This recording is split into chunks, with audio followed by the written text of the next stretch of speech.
And the heavy rains over the past several days proving to be a nightmare for people all across southeast Louisiana living in flood-prone areas. And that includes one Tangipahoa subdivision, where residents there say they've been dealing with drainage issues for the better part of a year. WDSU North Shore reporter Heath Allen talked to folks in this neighborhood. Take a look.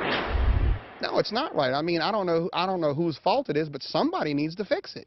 Don Marshall says parts of Bedeco Meadows looks like this even after a moderate rain. And things went from bad to worse as that heavy downpour continued this weekend.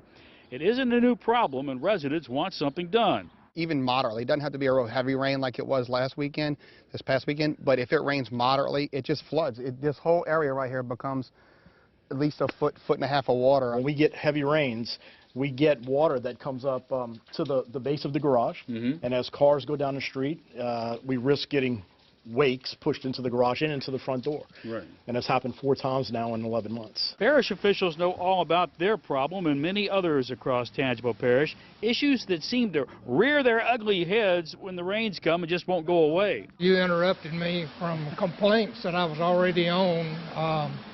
People's yards are not draining. Roadside ditches are filling, and of course there's debris and so forth collecting in the ditches. And day after day of rain, it just gets overwhelming. And it's even more challenging in a subdivision with so many homes and more going up all the time. There's about 500 homes out there.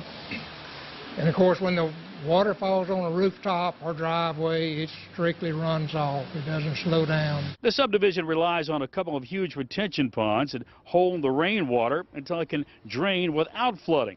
The water ultimately finds its way to the Bedeco Creek, and it's connected to that creek by a series of canals. To do any work there could take the approval of the U.S. Army Corps of Engineers.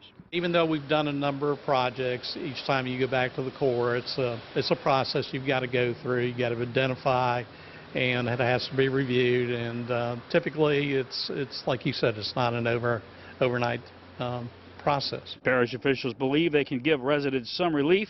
Just exactly what that might be, they won't know until they can get out there and put eyes on it again when the rain lets up. On your side in Bedeco, Heath Allen, WDSU News. The problem now, according to officials there, the ground is saturated and making drainage that much more difficult as long as the rain continues.